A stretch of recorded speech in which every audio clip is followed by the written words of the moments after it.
But make sure that all the students need to turn out all the Wi-Fi connection. Okay, no internet connection for students. The majority, of course, you may just make it quiet. Okay.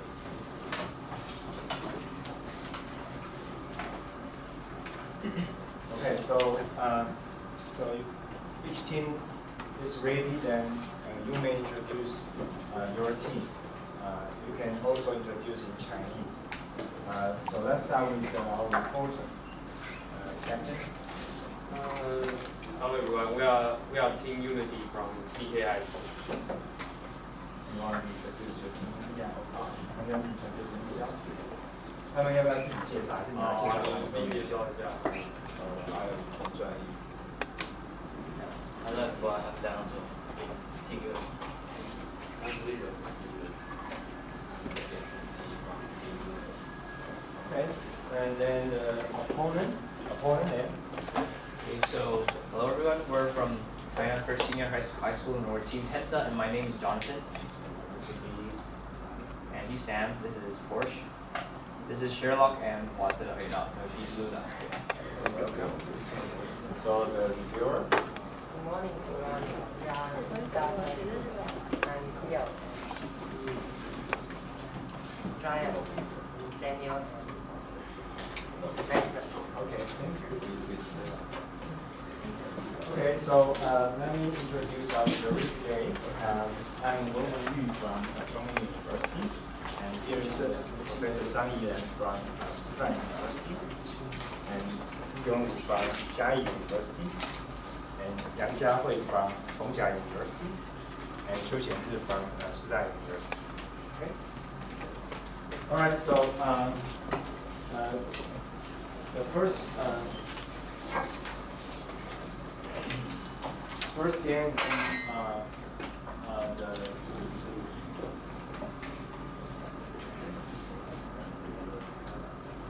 reporter is HU Unity, right? Yes. Okay, so the opponent B Hainka. Is that one?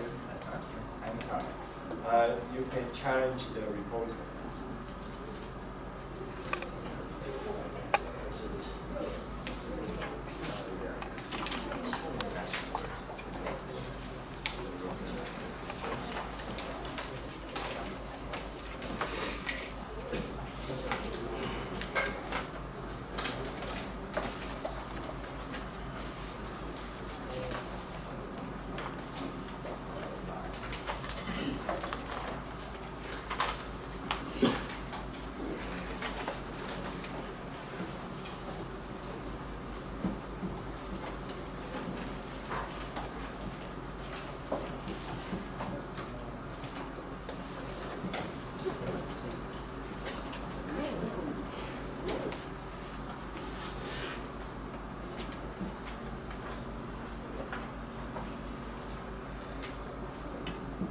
So we would like to challenge question number 1.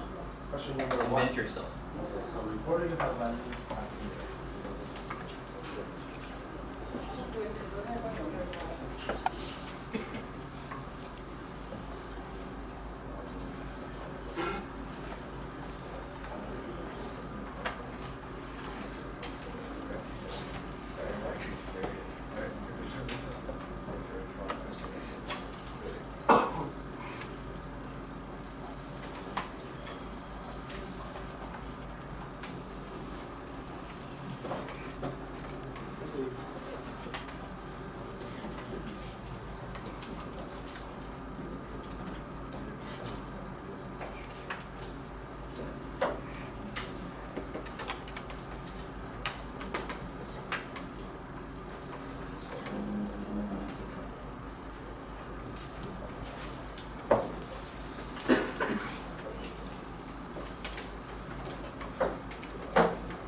Reject. Okay, opponent, please. Now, number 1.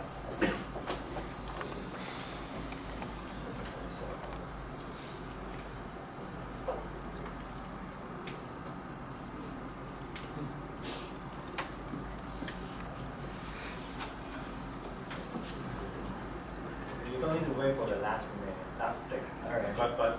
But is that your strategy? It's okay.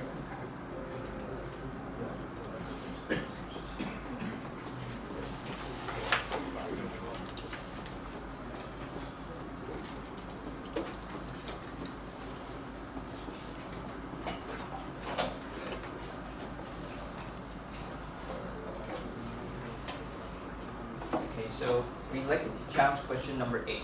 Number Sci-Fi 8. 7. Okay, number 8. Jordan, you have time to consider.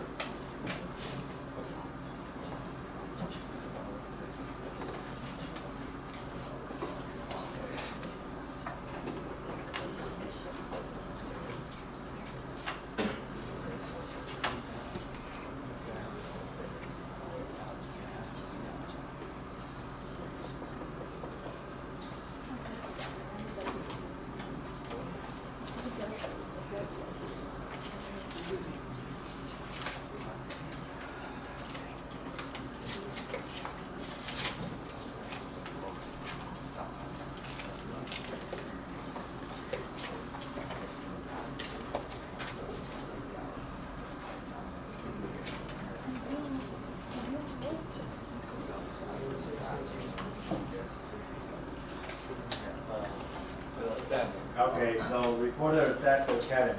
That would be problem number 8, sci-fi sound. So reporter, you have 5 minutes to prepare.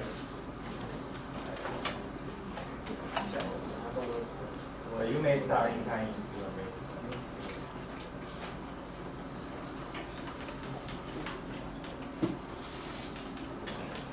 So please, you may write your member's name before you are ready for who is going to participate.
problem is that tapping a helical spring can make a sound like a laser shot in a science fiction movie. Investigate and explain this phenomenon. This is sci-fi sound, and this is a acoustic spectrum of sci-fi sound. This is our outline. At first, I will introduce this phenomenon and our experiment setup, and then I will show my experiment result and its theory. And last is another parameters and conclusion. This is the phenomenon of the sci-fi sound. And when there are two kinds of voice that spring may make. When the coil collides, it will just have the voice is not sci-fi sound. But when the spring is before no contact between coils, that it will have a reverberation that is just sci-fi sound. And this is our experiment setup. There is a spring fixed on two stands, and there is a pendulum to hit the spring and make the sci-fi sound. There is a metal sheet tube, and it's glued with spring. On the other side, there contact a microphone, and it will receive the voice to the low density. This is how the spring are called spring. There are two kinds of spring. One is normal spring, one is slinky coil. And the little r is the thickness of the coil, and big R is the radius of the coil. And the little l is the spring stance without any force on it. And the big L is the wire stance. And it can get by this formula, and N is number of turns. This is a theory. I think it have a sci-fi sound because it's Persian. Then it's tap this, and the wave will go to this and have a sound wave. According to this Persian, the high frequency, the higher the frequency is, the faster it will be. When it gets to a peak, it will get, this is a peak, and it will be reflected to this side and be reflected again to this side again.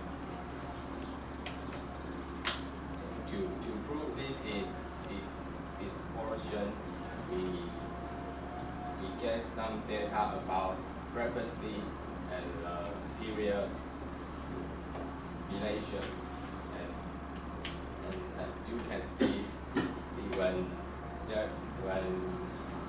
frequency is different, the period is different too, but they are all power relations in the same spring. This is our first parameter tapping position. As you can see, there after the first wave, there are the second wave and the third wave. I think it's because this is the first wave tap to the side edge, and at the same time At the same time, the tap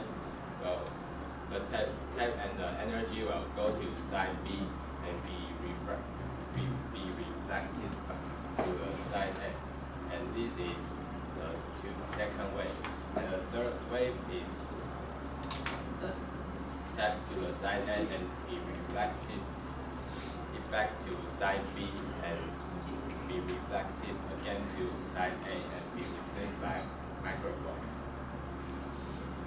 So I define the tap wave, the tap to side B distance is K, and the tap to side A is K.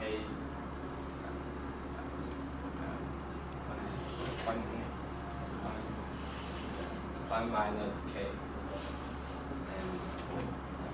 and the delta T is the delta T is a time difference between the first wave and the second wave, and the big T is the time side to side A. When it get to the side A, it go back to side B and be reflected to the side A again. And as you can see, when K is small,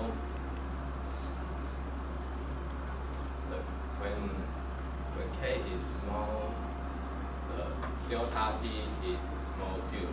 It's because when K is small, it will hit here, and the first wave is this to this, and the second wave is now go to side B and be reflected to the side A. Okay. So when it's small, it's delta T well small. When K is big, for example, at this, it will get side A very fast, and it will the second wave is into side B and be reflected to a side A again. So for both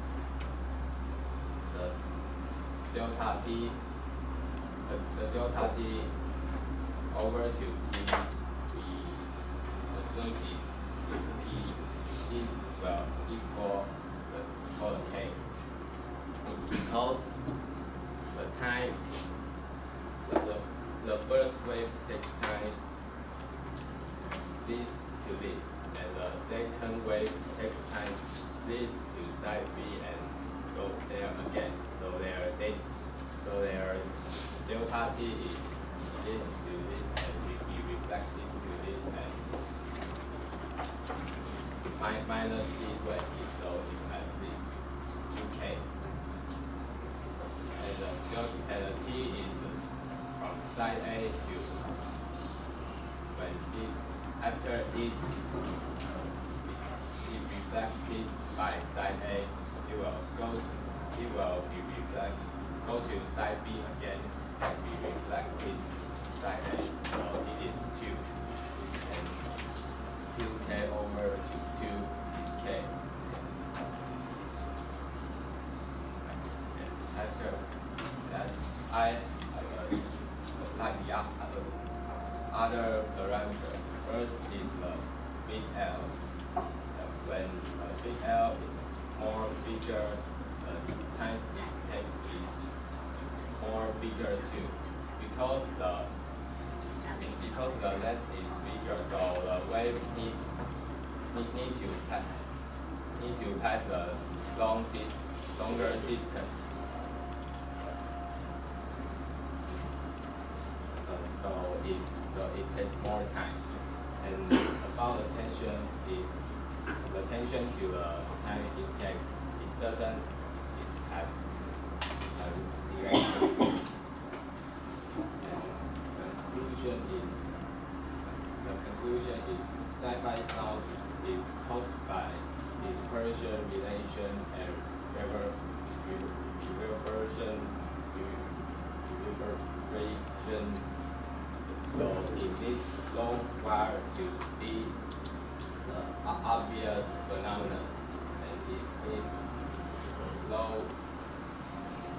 presented that main, so we can hear clearly and it doesn't have consumption, and it can make the consumption decrease. And we need the reflection from side A or side B too, because that we can hear more words. Thank you, everyone. Okay, thank you. Now the opponent has short question for 2 minutes. Thanks for reporting up. I'd like to ask a few short questions. So first, from the problem statement, what would be the definition of the sci-fi sound? Or what is your definition of the sci-fi sound? Please wait a minute. I mean, what would be the characteristics of the sound? It just said that it's a sci-fi fiction movie sound. But what do you think the huge properties? I think it's the way that it is acoustic picture well, like this one.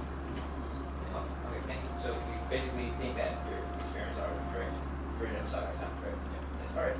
So the next question is, well, you said that the origin of this sound is because of a wave on the wire, correct? Or the dispersion of the wave on the wire, right? Yes. Okay, so have you thought about the possibility of it being the wave on the string? And did you do any experiments to prove that it was the wire? On screen. Do you think it will be possible that so the sound origin is from the dispersion of waves on the string instead of the wire itself? Like The wire. The wire screen is the wire. okay, I'll talk about that later. And did you do experiments where one side was damaged? Like you have echoing waves on the string. So Echoing. did you stop stop the wave from moving on one side? If I resistance of echo. Yes. Do you think if I damped one side, the reflecting side, slinky, do you think we would still get side-by sound? And we will have a second sound. And yeah, I think yes, because it will be Okay, I understand. So opponent, you have 3 minutes to prepare.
assistants. Well, I'm the opponent from Team Henta, and I'm here to discuss problem number 8, Sci-Fi sound. So let's take a quick look at the problem statement. Okay, it tells us to tap on a helical spring, and that this would provide a laser shot-like sound. And like in a fiction movie, and it tells us to investigate and explain this phenomenon. So we can derive 2 key points from this problem statement. The first one is, what is the mechanism of the formation of this sound, or why is this sound produced? And the second one is that, how will different parameters affect this sound, or the observed phenomenon? Okay, so let's take a quick look at what the reporter did.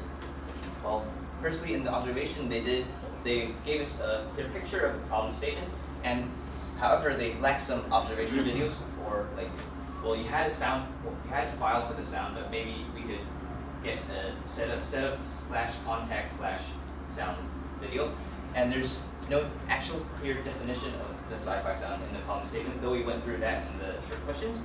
And well, one technical problem is that, well, we aren't really able to see the patient. And as for the setup part, they talked about arrangement of their experiment and parameters of the experiments they used, and they have, well, clearly defined parameters. Now, in the parts of their experiments, they study the length plus the tension/time. They didn't explain how time has anything to do with the sci-fi sound's frequency. So there are a few things that I would like to state here. Firstly, I think that the first experiments we should do would be to confirm your theory. Like, we believe that it's a wave on the wire, so I think there would be some experiments that should be done to prove that it's not the wave moving along the string instead. I'll explain why. I'll talk about it now. The spring, if we talk about the spring as the origin of the wave, it would be the spring going up and down. If it's the wire, it would be a wave in the wire, like going like this, right? Okay, we'll discuss that later in the discussion part. And, well, a few other parameters could be done. For example, what if we changed a material of the spring? I think this would cause a more prominent effects than echo. And also, another fact, maybe we should do, because you believe that we could still get the sci-fi sound when one end is damped, correct? And I believe that would provide a sound more alike to some science fiction movies where they have a frequency from high going to low. So I believe that we could do experiments on damping one side, not the amplifying side, not the microphone side, but the side where you said the side B where the echoes come from. Next is the theory part. Well, they talked about dispersion and the relationship with frequency and velocity, the velocity of dispersion, and they talked about the waves moving, interacting, and echoing. Well, however, they have some unclear symbols that we had a little bit of problems comprehending. And in the conclusion, they gave us a summary of their report and some of the experimental results. However, they do not have a strong correlation between theory and experiment conclusion, which we'll talk about later. And, well, it's a very concise and logical conclusion. Now, I'll quickly talk about what I think they missed. Well, I talked about some of them first. Well, the damping one side experiment, which I believe would optimize the sound. And next is the confirmation of the theory's experiments and the quantification, which would be pretty important on the frequency of results. Okay, so what we're going to do next is we're going to discuss parts about theory first, like how did you confirm your theory and the wave source. Next is about the experiments where about the frequency response quantification and the microphone frequency response. This is a technical problem. And finally, the damping effects and other variables that could be changed and their effects. Okay, thanks. Okay, then move on to the discussion. Okay, so the first question is, well, did you do any experiments to confirm that your sound source was the wire instead of the spring? My spring is wire. I'm sorry. My question is that, well, we have a spring, right? Yes. And there are two things that will happen when I tap it. First one is that it's going to cause a spring wave. You know, the spring wave basically means that when I have a spring and I shake it or I tap it, there's going to be a wave along the string, not along the helical wire. Spring is the So you believe that helical wire. So you believe that the spring is the wave source? No, it's the wire. Oh, the wire. So The wire. did you do any experiments to prove this? Because there are two possibilities when we see this dispersion effect. The first one is like, let's say we have a spring like this. Okay. And We have a tape of wire central and period. okay, I would like to see that experiment.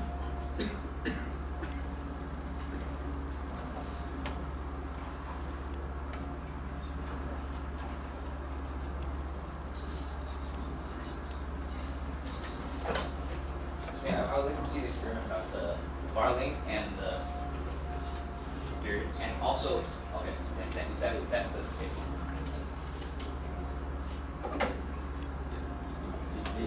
This is line length to the period. And okay, so you also proved that tangent has no relation, correct? To the sound. Yeah. The opponent would like to agree with the report on this point because I believe that these two experiments are actually good to prove that fact that the source is not the slinky wave and not the wire wave. Okay. I think that we could state this when we're discussing the experiments because it would make the theory more solid and easier to understand. Right. Okay, so the next thing I would like to talk about is the frequency response modification and also the microphone frequency response. So first, I want to ask, what frequencies are actually are observed in this experiment? For example, well, when we have an impulse, we put in like infinite amounts of frequencies, and they travel along the string. So what are the frequencies? Is there a max frequency and a minimum frequency? Sorry, that person asked, but yeah. Is there max frequency and minimum frequency? Yes. And what value would that be? Your mean is this frequency. Could you give me like the what would be the axis and the value this side? I don't know. Why it cost? You mean why it? No, I mean, I mean to say that is there okay? For example, is there an upper limit to the frequency, or is it just the measurements upper limit? This. So do you think that we would get frequencies above 12,000 hertz? Yeah. Yes. And how far do you think they would go? How? Like, well, when we get an impulse on the wire, we have frequencies we have waves of all frequencies. So what do you think is the maximum frequency observed? Yes, but not significant. Okay, not significant. Okay. And would there be a minimum? Well, would there be a minimum? Would there be a minimum? We are not sure. Okay. So I'd like to ask if you observe that throughout time there would be some frequencies that would have a higher amplitude. Well, because when we put an impulse into an acoustic system, we're going to get first the impulse, which is a whole lot of frequencies at the same amplitude. But when we put this into an acoustic system like a string or even a microphone, it was caused like give me a second. It was caused the waves to be increased in amplitude in some places and damped in others. So do you think that your spring has this effect? And amplitude effect it. I mean that if we have a string or any other sound system, and we put an impulse into it, it's going to cause a spectrum of frequency. And I don't mean the frequency spectrum you get on the microphone. I mean, what modes do you think the impulse excites? Or are some frequencies going to have higher amplitudes than others?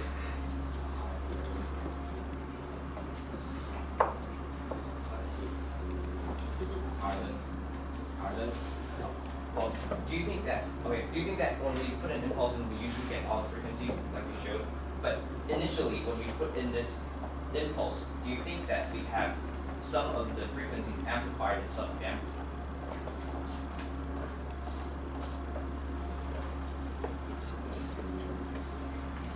Yes. Okay, and is there any way of showing which are amplified and which are not, like through your experimental results? Which are in our experiment the deep color is the pink. The deep color is the pink. All right, and I'd like to talk about something here. Okay, why did I ask this question? Because I basically want to know if you did variables other than time length to define the sound. So, did you do any other, not variables, what would be the results of your experiment other than the duration of the sound? It's a good representation of the sound, but there are other properties that will be discussed, such as the frequency response of the system. Because well, we all know that it would be a high or low frequency, but I would like to know what specific coils of spring or wire would affect, what effects these coils of springs would have to the natural frequency response. Because it's not going to be a flat line for the spring. We're not going to get all of the frequencies amplified at the same level through the spring, nor the microphone. So, one last technical confirmation. Did you check the frequency response graph of the microphone? Okay. Because this would affect the microphone effect frequency. You mean that? Yes. Okay, it's alright. Thanks. Okay, so on to the next question. What do you think would happen if we damp one side of the spring? Do you? I think I just have a misunderstand that you talk about. I think, do you mean that just catch one side and the other side is doesn't catch or be? This is the microphone. Sorry. This is the spring. This is the microphone. I catch the side. I contact it here. Do you think we get side by side? Yes, and there have a stand that support it or not, or it will get on the floor. Sorry. You still suspend the spring, and I damp one side, and I put a microphone here, and then I get contact here. So there's still going to be waves going down, right? Yes. So do you think we'll get the side by side? Sure. Yes. Well Only then, one time because that lack of reflection. excuse me. Did you please? Yeah, only one reflection. Okay. So if we're to define the sci-fi sound as high to low frequency change, I personally believe, and I think the reporter believes too, that we would get this high to low frequency even if we damp one side. However, I would like to say that it would be the more optimal sound to do analyzations on, because if you have echoes, and the main phenomenon in the problem statement is to talk about the high to low frequency change. I think that echoes would not simplify the problems. So I would suggest that you do some experiments on damping conditions. We don't think so. So echo won't affect it.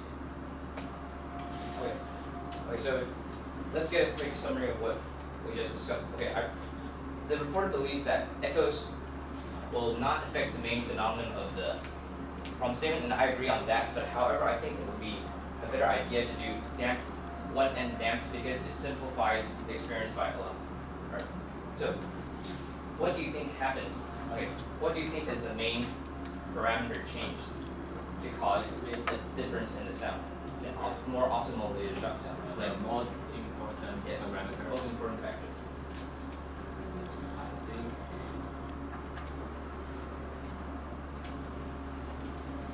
I think it's wire depth. Swirling. Okay. The opponent would like to agree with the reporter on this spot because the wire length decides the duration of the sound instead of the spring's weight. So here, again, I'd like to say that your theory is correct in my view. However, there are some experiments that should be done to prove the theory. Okay, thank you. So, opponent, you have 1 minute to summarize. Okay, so in the previous discussion, we talked about a few things. First was the discussion of the theory and experiment correlation, where we asked them to show data of them proving their theory on the waving on the wire and on the string, and we agree on theory. I believe that they should have done more theory experiments to demonstrate this. And next, we discussed the frequency response quantification of the spring and the microphone, because this would affect other parameters other than time. So they did only one variable, which is they did only one resulting factor, which is the time. I believe that other things are important, such as amplitude at each frequency. Okay, next we discussed damping effects and some other variables that could be changed in the effects. So I believe that the sci-fi sound shouldn't only be defined as high-low frequency change and not only defined by the duration of time, though it is one very important factor. And damping would be more optimal because it makes it easier to analyze. Thank you. Okay, so reviewer. question from the viewers results. So, I have some questions to the topic. While the opponents are asking questions, I can't hear you about the frequency, so may I have your opinion? The frequency. Because I think the opponent has figured out that you didn't can't actually catch your thought. Which side of frequency? Which part of the frequency is problem? About empathy. An empty to a frequency, right?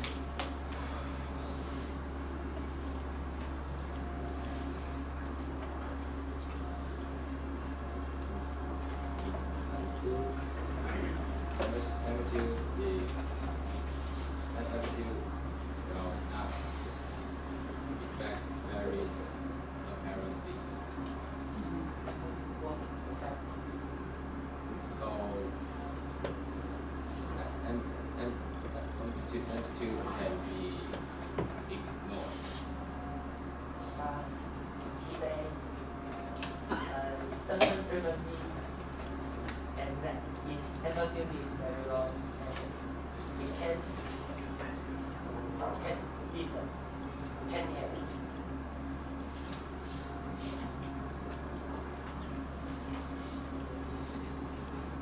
Roaring is if it's too loud, we can hear that. We can hear the voice, right?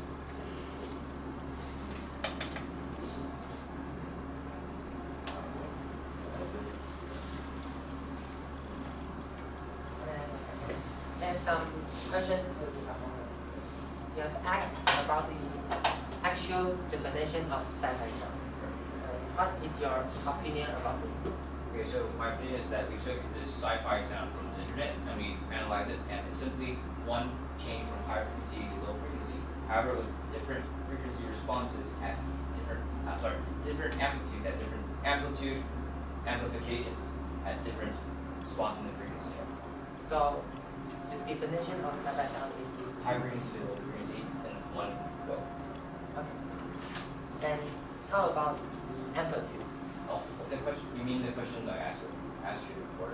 Well, my opinion on this is that if you change the spring's material or other factors like the diameter of the wire, we get different frequency responses at different frequencies. So I believe that the amplitude also be important other than the duration, the full duration. okay, time's up. So, reviewer, please grant reviewer an opportunity to prepare.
And this is a common statement. When you're tapping a screen and you go make a sound, a special sound, just like the reporters has mentioned. So here's the overview of reporter. I think its advantage is he introduced his equipment very detailed, and we can easily to understand, and it speaks clear, so it can be more fluent.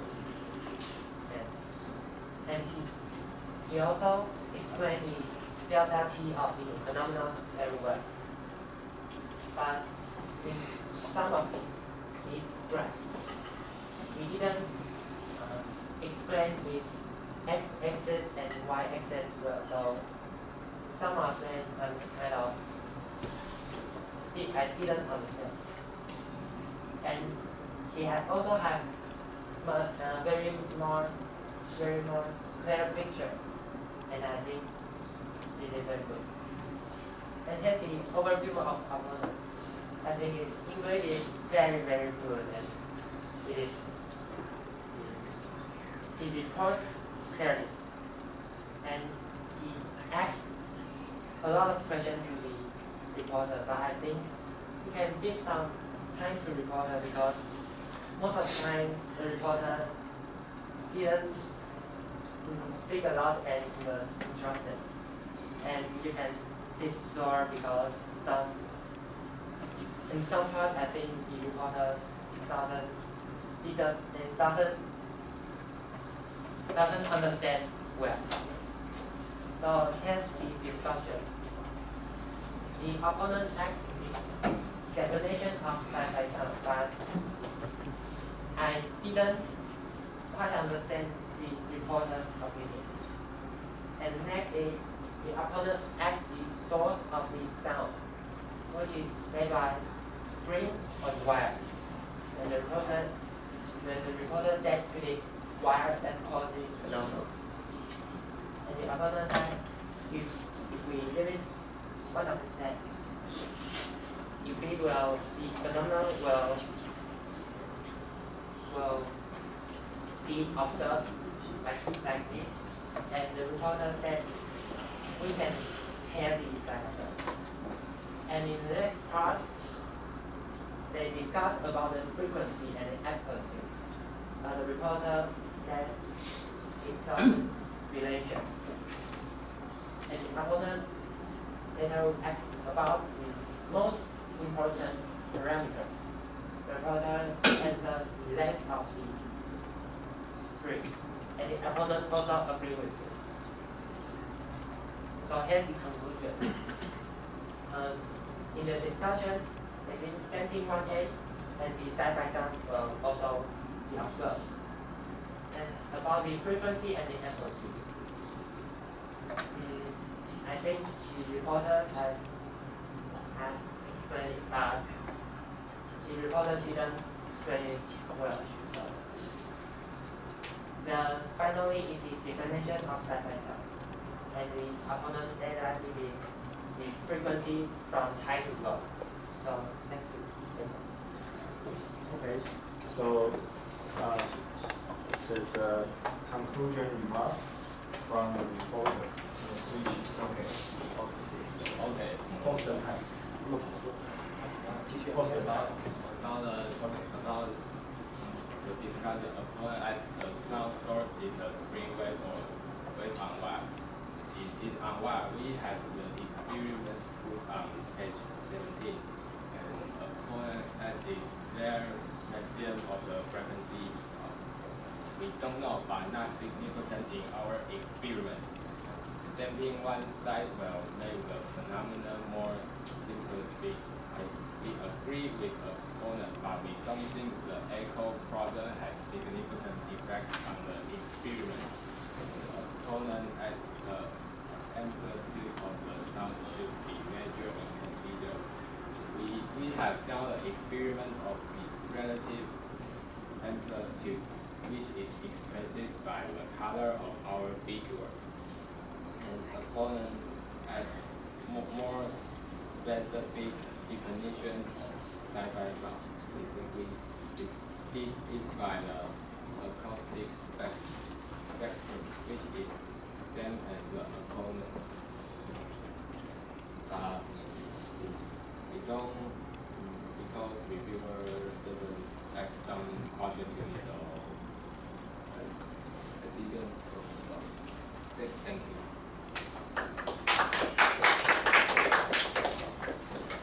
Okay, so good fight. So we have any questions from the jury? Let's stand up.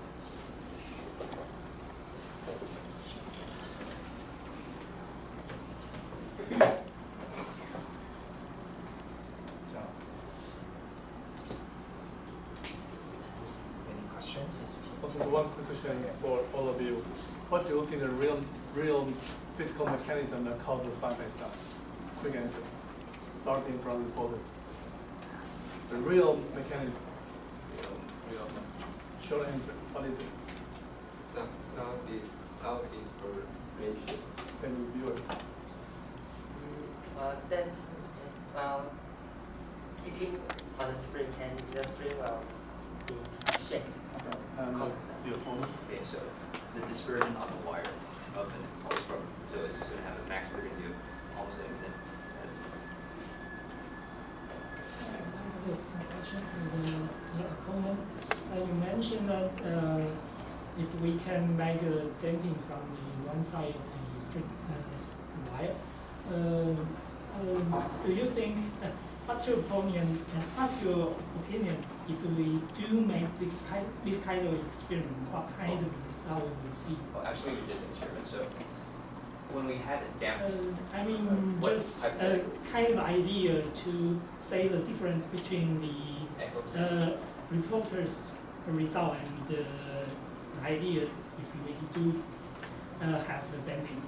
I agree with the reporter that it wouldn't have that much of a significance on the main phenomenon, but it would give us a clear picture of one high frequency dropping to the low.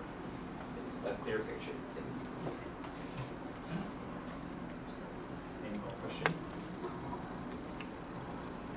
No further question, maybe Mark.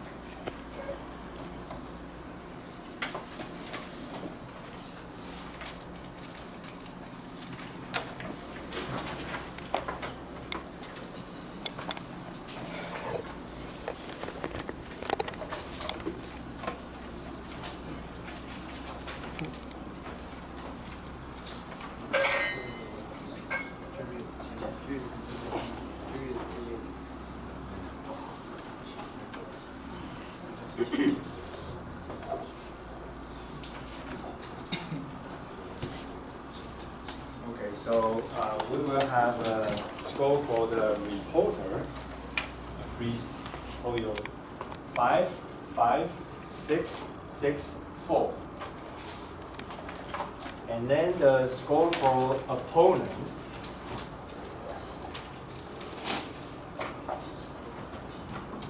Okay, so it's 7, 8, 8, 8, 9.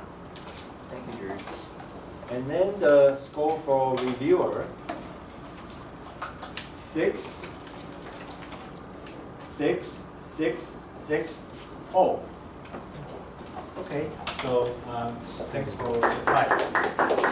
So we will take a break and come back in 10 minutes. So we start at 38. Opponent challenge the reporter for the problem.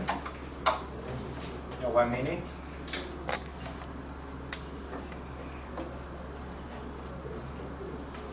Number one. Oh, challenge number 1.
problem number 1. Please write your present names on the blackboard. You already have.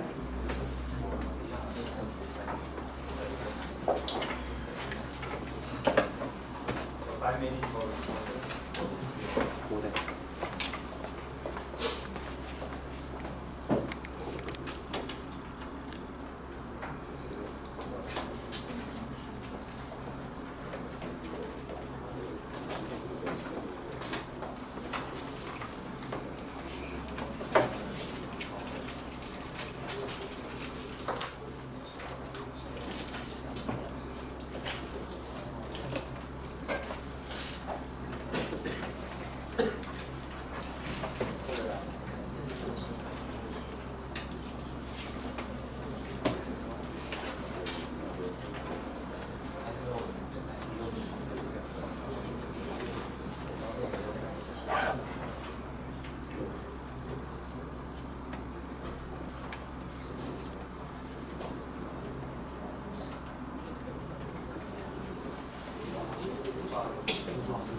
presentation of the reporter for government. Okay, hello, fellow competitors and juries. I'm from Team Penta, Chen. The problem I'm going to talk about today is number one, inventors of. Okay, this is the outline of our presentation, introduction, construction of current motor, the theory, the experiment, and the conclusion. So first, the introduction. The purpose statement states that build a simple motor whose propulsions based on coronal discharge. Investigate how to grow this motion depending on relevant parameters. Optimize the design for maximum speed and fixed input voltage. So the key point here is what parameters will influence the coronal motor rotational speed and how to optimize the system. So this is a picture of the coronal motor looks like. So coronal motor is an electrostatic motor consisting of even number of electrodes surrounding electrode insulating cylinder with conductive inner lining. We use aluminum foil here. And voltage applied to the edge of cylinder to the electrodes to create intensive fields and ionize the air molecules according to corona. And further charging the surface of the cylinder by using repulsive and attractive Coulomb force between the electrodes and cylinder to create torque and further create rotation. So this is the construction of the coronal motor. We use high voltage power supply and different parameters of the cylinder. We use plastic cup and aluminum foil inside. And the supplement wooden board. The electrodes are made of aluminum board. So as you can see from the top view, you can see that the electrodes is surrounding the cylinder. And we have even number of electrodes, which is 2. And this is the base. And you have placed the electrodes onto the wooden board. And one electrode is connected to the negative node of the power supply. One is connected to positive. And this is a side view of the coronal motor. You can clearly see that the cylinder is inner line with the aluminum foil, and it's electroconductive material inside. So this is the design of the motor. We have 3 different heights: 5.1, 6.1, and 7.6. We have foil placed inside the cylinder, and we have shiny side facing outwards. And number of foils is 1, and all around the cylinder. And the distance between the foil and the outer layer of the cylinder is 1 layer of plastic cup. The design of electrodes, we have 4 different heights: 7.6, 6.1, 5.1, is 4.1. Number of electrodes is 2. Arrangement is AB and AC. Means it plays on A position and the B position. AC means that A and C. A forward connected and backward connected, we will explain that later. The angle between electrode and cylinder is the red position there. So it's 0 to 75 degrees, and no sharp edges shown here. And covering insulation there, we use the green tape as an insulation, so it's covered or not. The distance between electrodes and the edge of cylinder is 0.15 centimeters. So variable definition. The black dot represents the main movement direction of the electrons, and it also is a prolonged line of the electrodes. And in AB arrangement, for connected, it means that the cylinder is rotated from negative node to positive node. But actually, AB arrangement is symmetrical, so even turning counterclockwise is the same. And in AC arrangement, forward connected means the cylinder rotates from the negative node to the positive node, shown here. And when it's backward connected, it rotates from the positive node to the negative node. So this is our observation video.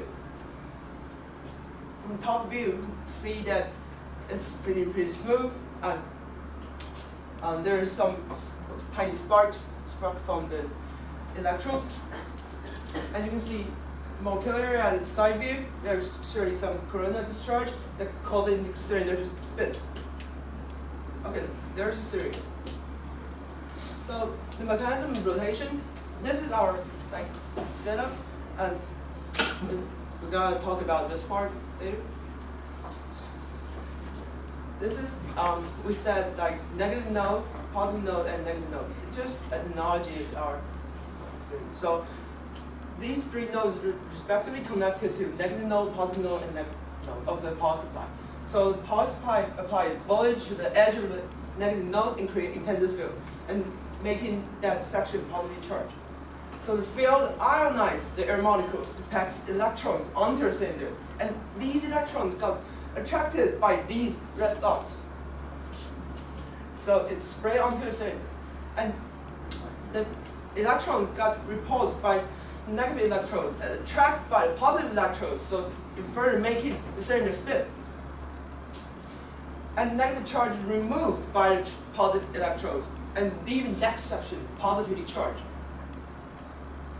And these positive charge repelled by the positive electrode and attracted by the negative electrode, so further making the cylinder spin again. So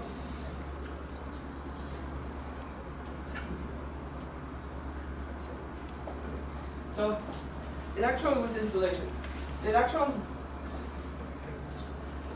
the red line is peron line electrode, and electron passing from the air will be emitted at a y angle, shown here, in C to A.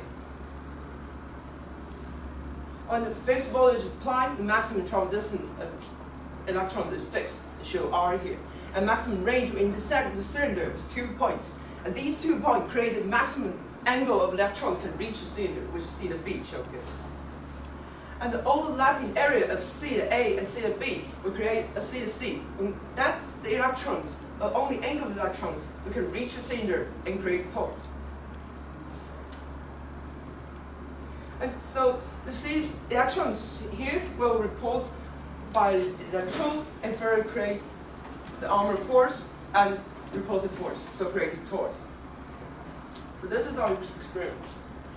This is a graph that shows the relation between angles and rotating speed. And this is a group with no insulation there. As you can see in this graph, 0 and 75 degrees is the lowest and 45 degrees is the highest.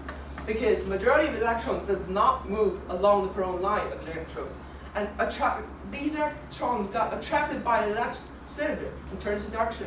And when the electrodes are near the cylinder, like 75 degrees or 0 degree, the maximum direction change. Shown this in the video. And then see that there is some spark sparking from out of the sideways from the side of the electrode. So it actually turns direction, going sideways, the electrode. So this is the graph that shows that without the group without insulation. And without insulation, you can see that rotating speed is positively correlated to angle. And because insulation prevents electrons from going sideways, and the force that pushes the cylinder is more concentrated. And as the angle increases, the torque increases, and further rotation speed increases. So, and this video shows that there are no sparks sparking from outside of the electrodes because there is an insulation there. So the direction is more concentrated. So this is the comparison between covering insulation and not. So the highest rotating speed of all is 45 degrees, and with no insulation at all. And total amount of electrons generated in torque will be lower with insulation, because when you have insulation, it basically means you just can't ionize the air molecule in its peron line direction. And when it's without insulation, it basically means you can go sideways at the front. So even a lot of electrons are going sideways, still generating torque. So this is the graph shows the relation between electrode arrangement and rotating speed. And then see AC for connected is the highest of all, and because both of it do positive charge, the positive work will explain later. And then see in AB arrangement, one do positive work and one do negative work, because here part is negative, and so it's repel force, and the cylinder is turning clockwise, so it's positive work. And that one is attractive force, so it's doing negative work. And this is element AC, for connected, and one is doing positive work because of repel force. And other is doing positive work too, because it's turning clockwise, and it's attractive force, so it's doing both positive work. So the RPS will be higher. And when it's AC backward connected, one is doing negative work and one is doing positive work. But because all the work is most done by the negative electrode, so it's lower than AB arrangement.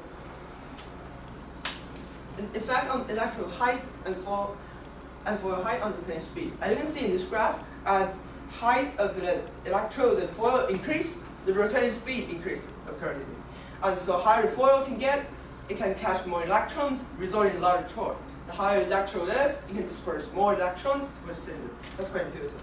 And rotation speed increases as both height increases, but it's only slightly increases if there's only one. Like, if only increases the foil, the height, or the electrode height is only slightly increases. So,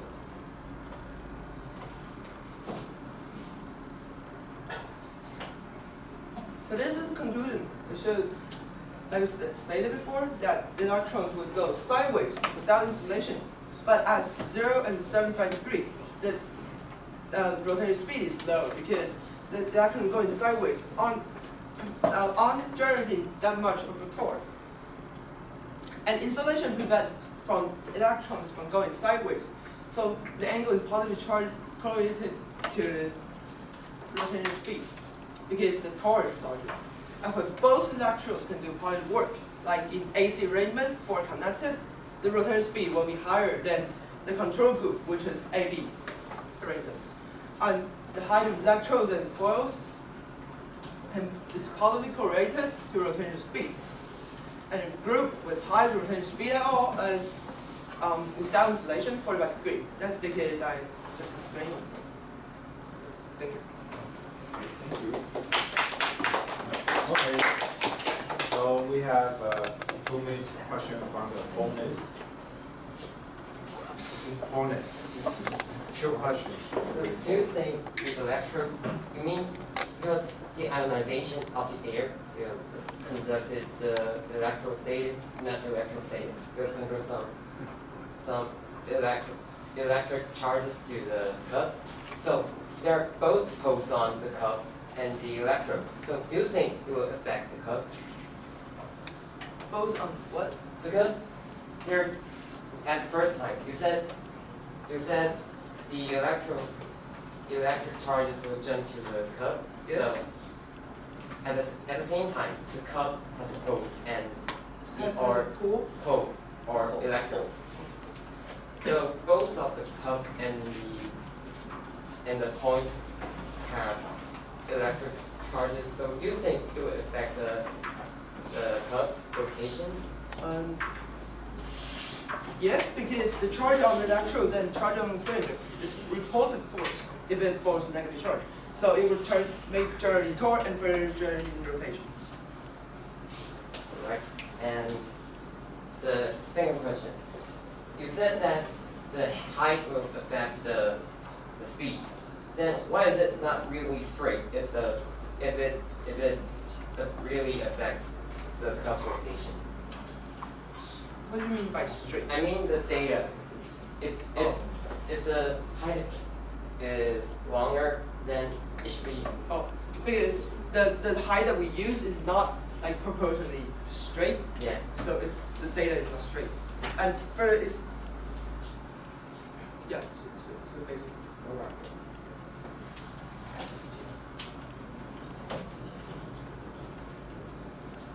That's it. Okay. So now opponent, you have 3 minutes to prepare.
Okay,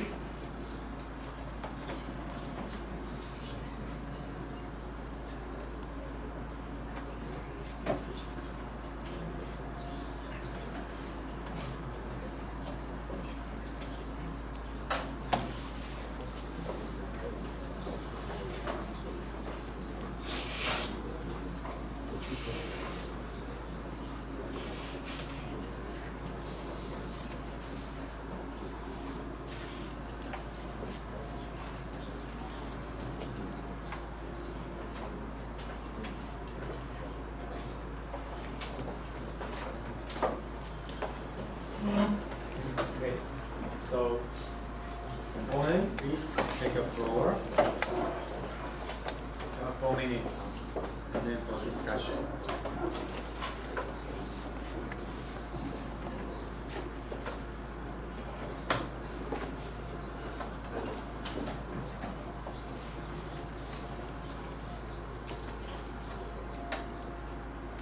Okay, so I'm buying it from Minta and I'm the opponent of this round.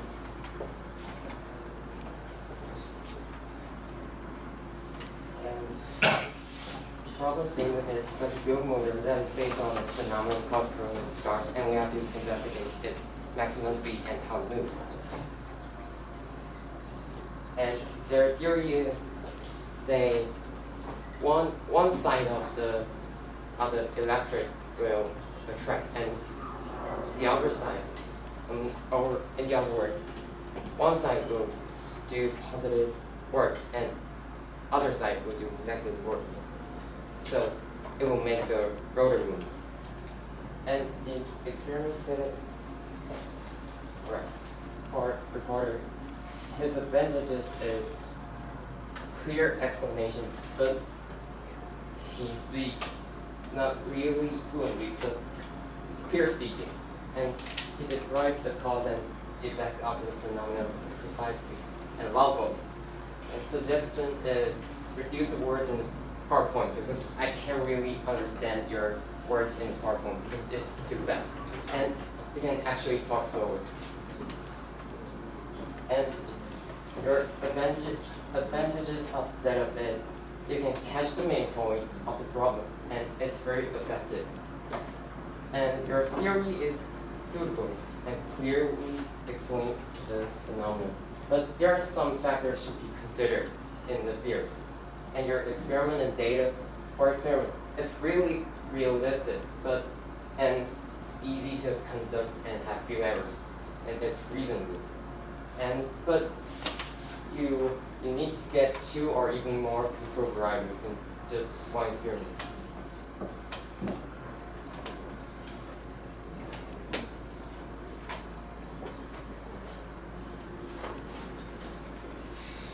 I have some questions for you.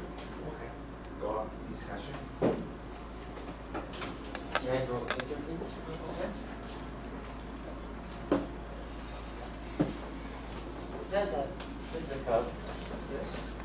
And here's the negative. Here's the positive. Yes. And the electric charges will jump here, right? Right. And we said that it will here and this is the let me explain. This is positive words, right? You said that. Yes, and it's turning this direction. Alright, and how about this? Is it negative? Yeah. Then what is it? Do you think here will there will be some positive words around here? Yeah. This is But like our electrodes don't place like that. It's placed like here and here. alright, so For some here this side. alright, so it's alright. both. So It won't like, play like yes. what I mean is this is positive, this is the negative, and usually the electric charge will go from the positive to the negative. So what if there are no positive words around here? Oh, because the distance is far enough, so that the force is not that significant, so we only talk about it. Right, I agree with the point that this does make positive work here, so that is fit. It's corresponds to experience and theory. But if you say the distance is too far, but how about the positive and negative? It's further. The electron, I'm going to clarify, the electrons we're talking about is spray onto a cylinder. So the force between is electrodes and the cylinder, not electrons between them. Alright. So this doesn't actually matter. And the second is this time. Do you think how fast is it? I mean compared to other times. Is it faster or slower than? Faster than that group, AB arrangement, AB arrangement. Is it? Yes. And When it's forward connected, it's like faster. When it's backward connected, it's slower than AB arrangement because one is doing hot work and one is doing negative. And when it's like this, positive and negative and positive electrode and spring this way, just like I said, it's spring from negative node to the positive node. They're both doing hot work, so it's faster than AB arrangement. I have a question. Let's assume that this is negative and this is positive. And because the electric charges jump from here to here, and is it clockwise or anti-clockwise? You say in this Yeah, arrangement, in this we arrangement. have two different spin rotation, so it actually anti-clockwise. And why? It's forward connected. When it's forward connected, it means the cylinder rotate from negative node to positive node. So it's this direction. Alright, let's assume that it's clockwise. Yes. So move like this. So the electric jump from here to here, and then go with the code, right?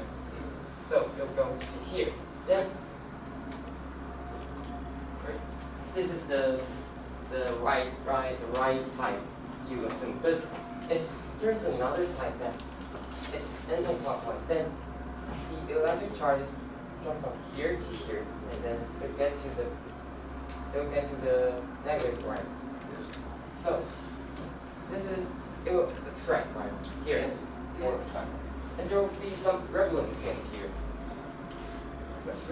It's like just Is that one is you say one is doing negative work and one Yeah. is doing positive? yes.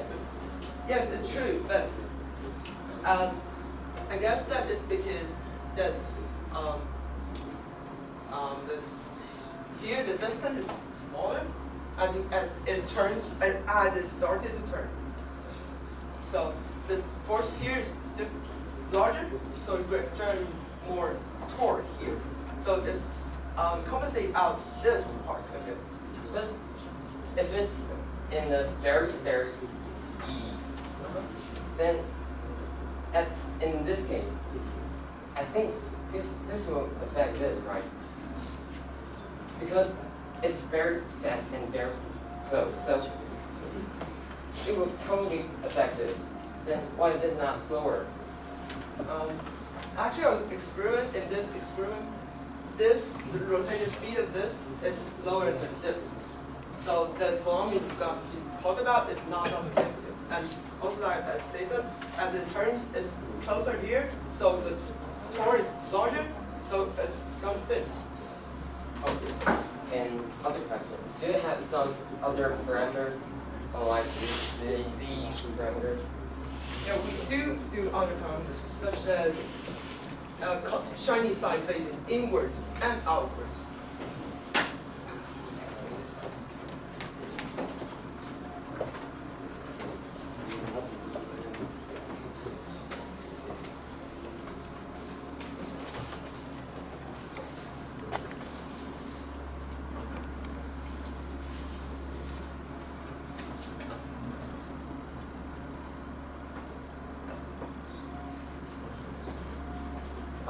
We talk about this, and because the shiny side, as you know that move forward two sides, and one shiny side, one dull side. And the shiny side is more electroconductive, so it can attract more electrons onto it, so the rotation speed is quicker.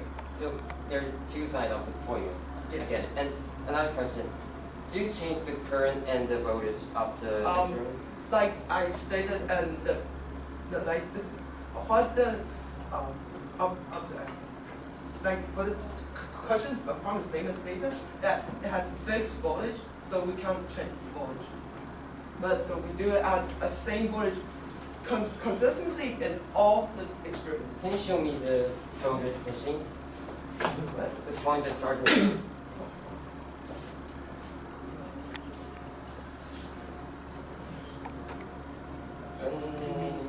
You mean this? No, you showed that machine that has 2 points and it's very high voltage. This? Oh, I know. Yes, This one. this one. And you didn't show it. Oh, alright. And how to make sure that the voltage is actually just that voltage instead of getting higher or lower? Actually, the problem statement only stated that we need to fix the voltage throughout our experiment. So it doesn't matter if we're using very, very high voltage or just a little bit high voltage. Just as long as we stick to the same voltage throughout the experiment, our experiment is fine. Because as I know, that machine is actually just some 1, 2, 3 instead of the real. Yeah, the real we don't need to, like, if it's just 1, 2, 3, we can just choose 1 or 2 or 3. Best fit our experiment and best fit our phenomenon. If we can observe the phenomenon and check it and do the experiment, as long Alright, it doesn't matter it's 1, Do you 2, 3. measure it? Yes. Like it's relatively high to the limited of the electron meter, so we didn't actually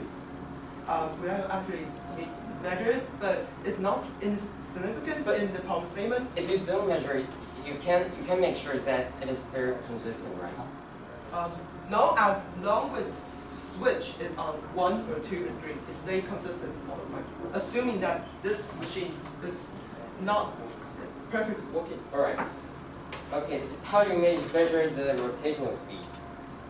We use the top view from the camera viewing from the top, and we make a mark on the plastic cup and calculate how much time it turns. So that's the T. It turns the time that we need to turn the spin of the rotation. So, is it the fastest? I mean, What do you mean by fast? it will first really slow, right? And it will get fastest. And how do you make sure that is the maximum speed? Oh, we did recorded for like 10 minutes and make sure that the speed at the front at the like 5 minutes and 10 minutes stay consistent so that it's nearly saturated at maximum speed. So we did not measure it at the start of the experiment. Alright. So you think that how about if you get like this, right? Right? We measured this part. Like Alright. when you say consistency. And how about the current? Do you think the current will affect the corona discharge? Assuming that the resistance of the corona motor didn't change. So as long as the voltage is fixed, the current is fixed. So it has a fixed input voltage, the current didn't make much significance on this problem statement and our experiment. But current will actually affect the corona discharge we saw, right? Current, I think the main influence on the current discharge is the voltage applied to it, not the current. So, can you show me how the distance between the cup and the I said it's 0.15 centimeters. I mean that way. yeah. Yeah, we drew holes on the wooden base so that when I stick the electrodes onto it, it stays the same all the time. And I drew a circle around it so that the diameter is the same. I understand. So we have a conclusion for 1 minute. Summer. Right, so we first is the type of the corona destruct motor, and they said that the distance between the AC type isn't really affect the speed of it, but I think it's still affect because it's in a very very high speed, and they're in a very short distance. And the second question is, we discovered that do we change the current and the voltage of the experiment? And he said that he used the consistent machine to make voltage current, but I think that's if you doesn't measure it, then you can make sure that it's very consistent. And the third question is how he used the rotational speed. Right, that's it. Okay, so reviewer, question for source report component, 3 minutes. Okay, I have some question for the reporter. That in your report you say that is that a stable angular velocity after a while, or the angular velocity will keep accelerating? It's in, Have you ever measured that? yeah. What's that? What's your data? What is the data? Because we measured, like I said it before, we measured from like 10 minutes. So that's a maybe saturated. that will be a stable angular velocity. Yes. And the next question is that there a limit? Because the friction of this, we cannot make it perfect friction. Okay, so is that possible to exist a limit of angular velocity at the highest speed or the lowest speed of your angular velocity? Is that existing? Or if you want, you can get it in the maximum the angular velocity is very high. Yeah, I have very high, but it's limited to a certain amount. In what situation? Because the electron can move, if it moves too fast from the negative node, bottom node, So you the know, force so you will be think that small. exists, but you didn't calculate. Yes. And the next question is, you change your angle, but in only one time, but you didn't calculate in the theory to fit your data. So how do I know the trend? How do I know trend of your experiment? Or is that your error of your experiment, or that is a really where it is? We actually changed it. Like you can see, from So 0 what degree is the centigrade. theory to prove that? Have you ever calculate the theory? I haven't quantitatively calculate the torque it generated, but as you can see from when your force is like this. So is that fits your theory? Yes, when it's perpendicular to the armor force, it generates largest torque and further generating higher rotating speed. Okay, and what do you think the shortest distance between is the minimum distance between your wires? You say you put wire together in these two positions. Is that a minimum distance between these two wires? Or if you put this line here, is that can this charge to? No, if it's like that. So that is the limited of the distance of this. It's not the distance, but like the arrangement and the angles too. Oh, so have you ever measured angle? No, we did AB arrangement and AC arrangement. Also, That's you proof did evidence. And what's the difference between the traditional motor and your experiment? Traditional motors? Yes. What do you think is the difference between your This motor is based on electrostatic mechanism, and it's basically using corona to discharge the cylinder. Traditional motor use current Okay. to Sorry, time's up. magnetic field. So now prepare, reviewer prepare for 4 minutes.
Okay, reviewer, take the floor. Our graduates, ladies and gentlemen, we are the team unity of the review of problem number 1, invent yourself. And this is a problem statement you said. You can see it. You can see that. And let's talk about the reporter's outline. First, they have to introduce their phenomena. They talk about the critical points of the problem, and then introduce the machine they did. And about the construction, they talk about the basic construction design in Charlie. And then in the theory, they have defined definition of the experiment and have mechanics and observation. And in their experiment, they have given the relationship for the angle and the electrodes arrangement height and to the rotation speed. How and trying to calculate how do they affect insulation. And the last, they talk about the conclusion of more focus is electron makes the rotation speed faster. Let's talk about reporters program first. About reporter program, that they have nice theory, they have nice pronunciation, they have variable parameter. But constant, they have too many information in one page and lack of data. And they didn't try to match the theory and data together. And they didn't even try to analyze them. And then its opponent's pros and cons. The pros is that they have clear question and clear PPT. That is very good. But about the cons, they have misunderstand a lot of reporters' data. And these are discussing. And reporter the opponent asks about the electronic and skip the motor and just go down from the one electrode to another. But reporter said the distance is far enough to ignore it. And about our points, we think basically we agree with the reporter. The voltage isn't enough to go through it that far. And then they talk about the voltage change. The opponent asks that they should consider it as a parameter, and the reporter thinks the problem statement says we can change it. The opponent asks that how can the reporter make sure the voltage is a constant, and the reporter believes in the number of voltage supply. In our opponent, we think basically we agree with the opponent in these questions, but they should measure it in case it changes. And we have some questions for reporter that about the chain of data. They have down. They say they have down and field theory, and we agree with it. And we also asked about the maximum angular velocity. The reporter say that yes, they have the maximum velocity, but they didn't calculate and didn't analyze. And we think that data should have comparison with theory. In a reporter's report, we think they have very good experiments and very good theory. But in the report, we find that they do very few data. That we think they can do more data to fit the theory. We can tell our chain is linear or curve or something. We don't know what is happening in the middle of the experiment. They just do the basic one and do a maximum one. And we think they should do more. And they can do better. That's all. Thank you. Okay, so conclusion for reporter. We discussed about me and the opponent is the problem is about clarifying the theory and it's how to set up the experiment, like the details about the angles and the distance of positioning, and the measurement of angular velocity and other parameters about voltage change and others. So my conclusion is that acknowledge the point upon work, but the main phenomenon stays the same, true. And discuss again on mechanism forward and backward positioning. And actual voltage is not important because the problem statement states that is not changeable, and so it only need to be fixed. And this states that the method of charging speed of using tracker and high-speed camera. So reviewer discussed how the problems about the technical issues and how to cross theory and experiment correspondence. And my conclusion is that the AB arrangement and AC arrangement is for his conclusion. For the angle discussions, and experimental results correspond to your theory quantitatively, and opponent has a clear picture of the device than the review. Thank you. Questions from jury? It says, I have one short question for the reporter. We have measured the voltage value in very small. The value, the voltage. I haven't measured it. Yes. I guess it's around 300 volts to 500 volts. So you're using the how much range? Because it's during high school. Is an experiment conducted in high school? Like you use like a tube with vacuum tube and electron going like into something. I think that. Can you answer the question? Yeah, it's okay. Any more question? Okay, so one question for all of you. So imagine that you repeat this experiment in an environment that has high humidity. How the rotation speed will change? Reported. I said Faster or slower? Or nothing change? slow. You, the reviewer, how do you We think? think that should be faster, but we didn't try to Okay, measure. how about you? Our experiment showed that it goes slower. You did that? Yeah. Okay, thank you. So I have one question from all of you. So since the reporter didn't really measure the voltage he's using, so but he has a range. What do you think about? Do you have ever estimate how much voltage you Yeah, have this? I measured it, and if it's 2 or 3, and because there's around 7 or 8 that I forgot it. What do you mean 2 or 3? You mean Because- this machine? Yeah, You are using yes, the the machine, and Okay. I measured it. It's around 200 and 300, just like it said. Okay, so But I have to declare that yeah. it actually go high or go low, because I don't know why, but it's not very consistent, I think.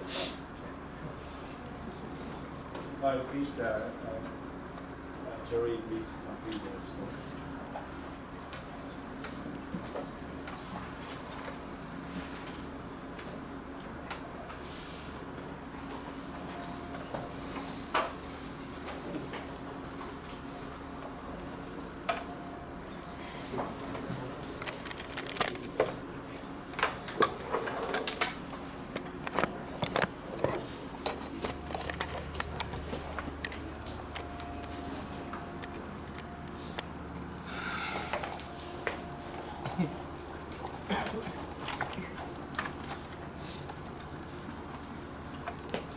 Ready?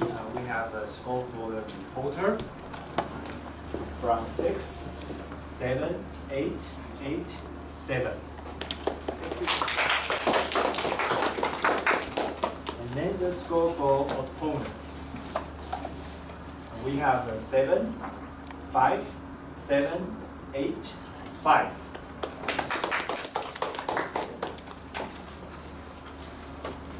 And then the score for reviewer.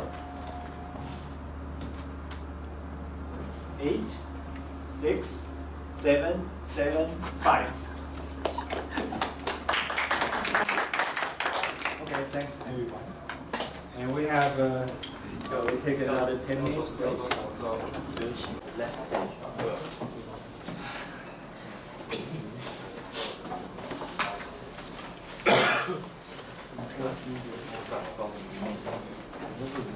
Jury, you ready?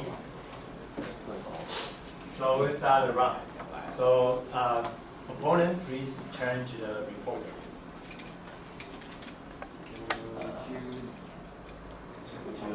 No 3 undertone sound. Number 3. Yes. Okay. Reporter.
So your answer?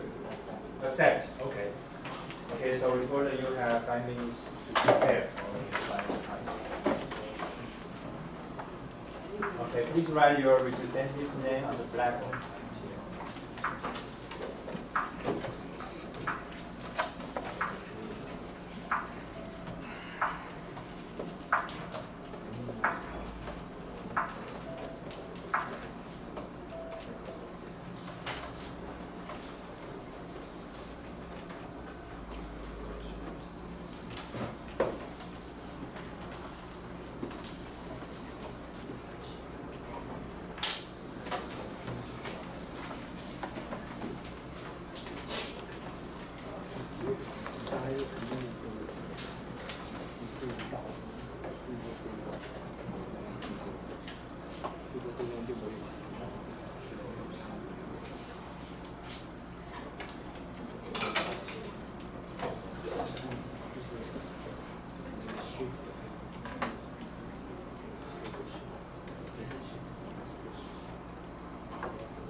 talking about today is number 3. Problem number 3 under 26. Problem states if a vibrating tuning fork have come to a weak contact with the paper will produce a sound that the frequency of it is lower than that of the tuning fork. And I think the main point is a weak contact and the lower frequency of the paper produced. And that's my experiment video.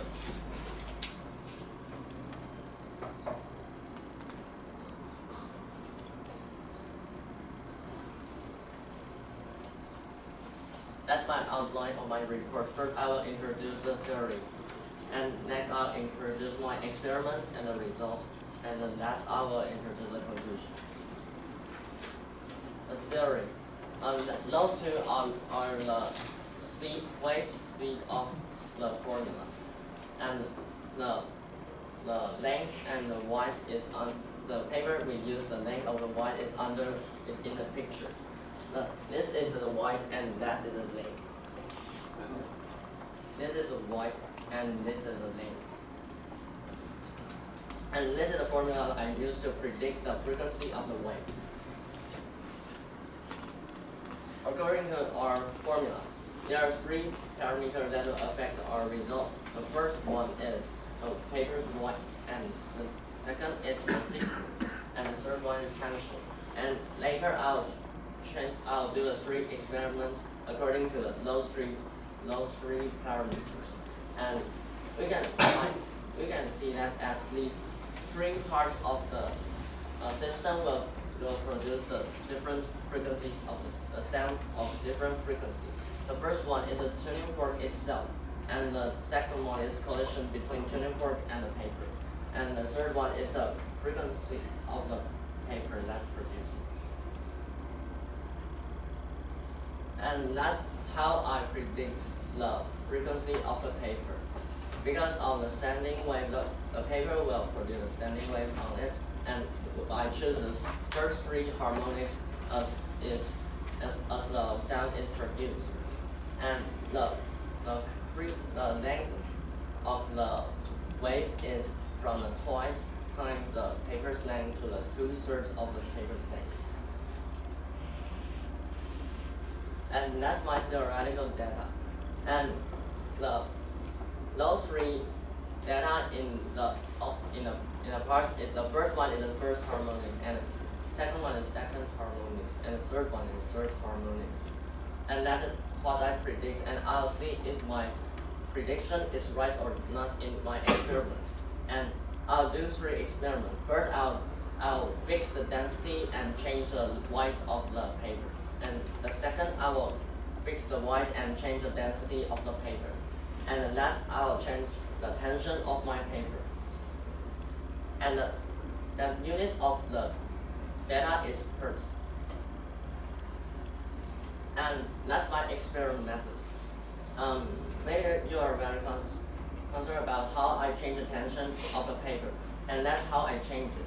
I use the string to pull it, and the string will have data on it, and I'll see how the tension then, and I'll fix the paper using the tape to fix the paper on the bottom and the top. So the tension of the paper will be fixed. And why I use the metal to fix the paper is because this equipment can also vibrate with the paper when I knock on the tuning fork.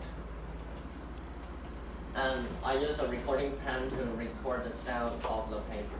And this is the recording pen I use. And I put it right beside our equipment to test it. And that is the software we use to analyze our data. That is the experiment. You can see this is the horizontal axis is the timeline, and the vertical one is the frequency of our environment.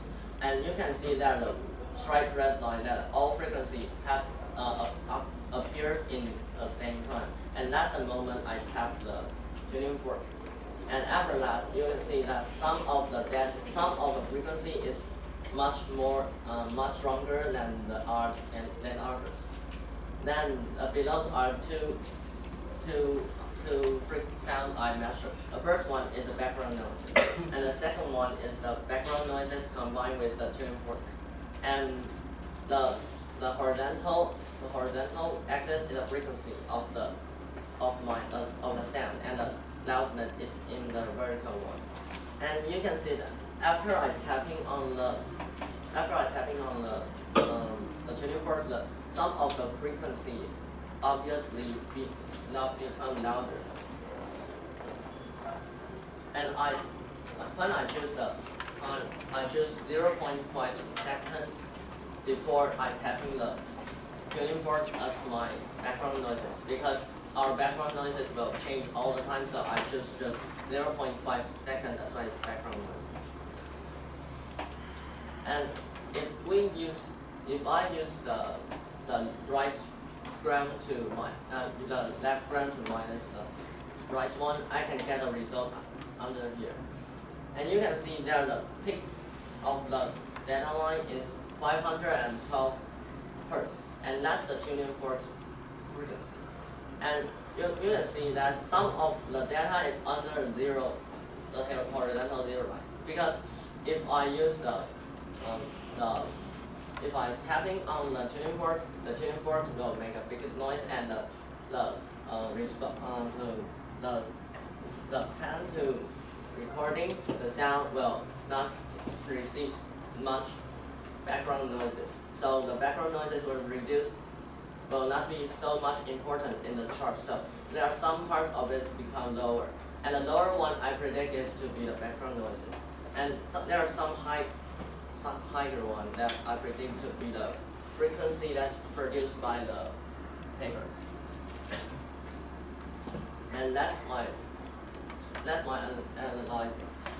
The three red line here, 1, 2, and 3, is the predicted frequency I made. And every color of the line is the how many times I do the experiment.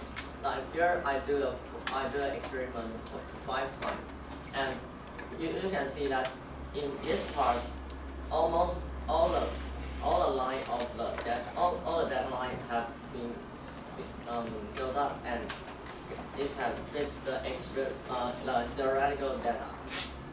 And the control variable I used in the experiment is length is 7.5 cm, density is 7 gram per meter square, and the tension is 5 gram. And that is the first experiment. I changed the white in the first experiment from 2.5 cm to 10 cm. And because the white of the paper is different, so the predicted frequency is different. So, and you can see that most of the data is experiment data is fit to our predict. And then the experiment 2, we change the density of the experiment. And we change the density also affect the frequency of the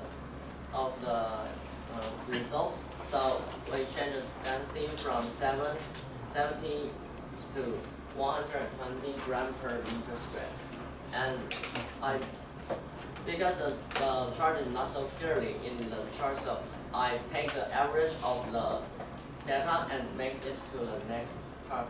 It will look beautiful like this.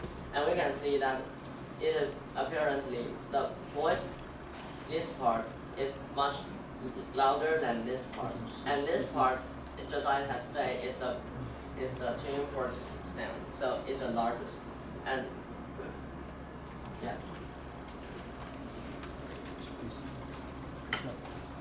And this is the part that I take. This is the third experiment, and I change the tension of the paper. And I take an average of it because I do it many times and I think the chart is too complicated to observe, so I change it into the average. And you can see the data once again quite fits to the experiment. The experiment data is quite fit to the theoretical one.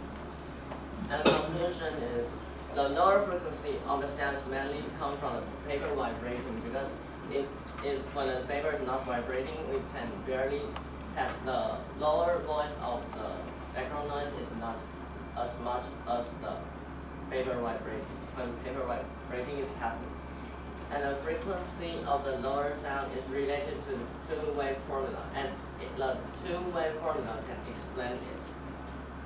And there's still background noises after tapping the tuning fork, so we can get pretty quite accurate data to fit our theory. I forgot to mention a thing that. Okay, there's a theoretical the formula that we use, and why we get this one is because we have to change the line density into the surface density. So I add an extra value white, paper white into the second formula, and to fix our the formula we need in our experiments.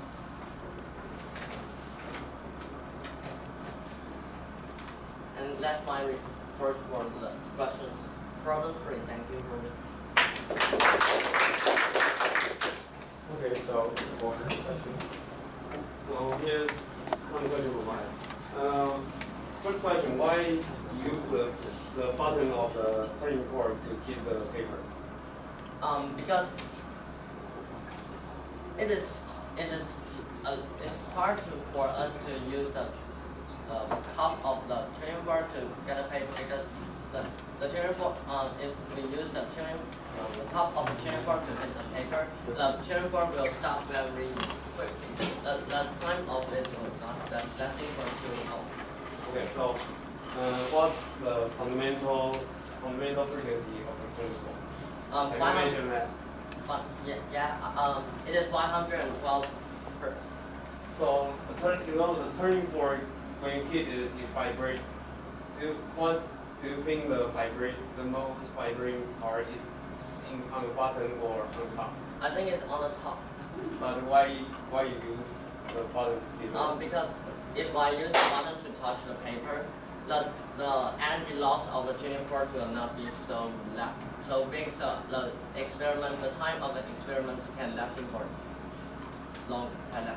longer. So in the frequency in your experiment results. Yeah. How do you choose the peak in your class? Because you see there are a lot of peaks, but you didn't choose this or this. Why?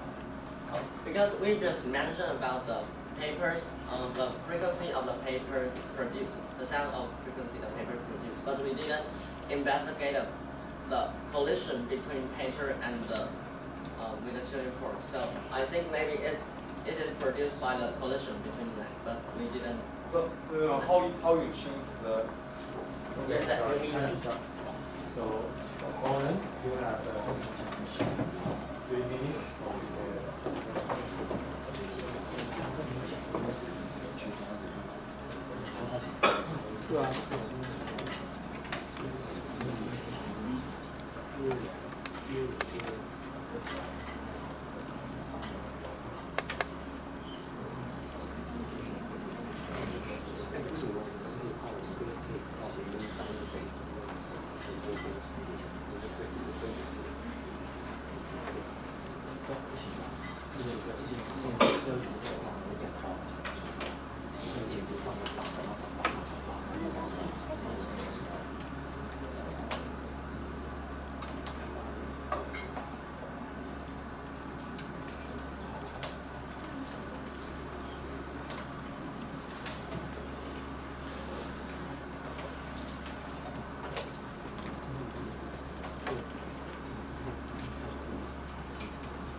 Opponent, take a floor. Ladies and gentlemen, here is the opponent from Team Unity. Our question is question number 3, undertone sound. And here is a problem statement. And we think the crucial point is that how the paper vibrates with the turning fork, and the disparity of frequency between the paper and the oscillator. And here is a report's account. The report has experience field and the prevention of equipment vibrating, but there have too much data trained in one figure that we cannot figure out which is the theory line and which is the experiment data. And here's our discussion point. So the paper sheet, the wave, and the other parameters, and then where's the microphone set up and the tuning fork contacting point on the paper. And the theory, the change, why the change, they can change the linear density to survey density in the equation to get the theory line. And their experiment, how they change the length of paper sheet and the turning fork contact point and the peak in the data, how they choose the peak in the data to represent the undertone sound, and a measurement of the original frequency from the turning fork. Okay, next stage. Okay, go into the discussion. So first, can you turn the page to your experiment setup, please?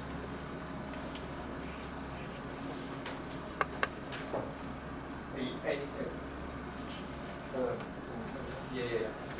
See there, we find there you use these to fix the turning fork. So you keep the top of turning fork, right?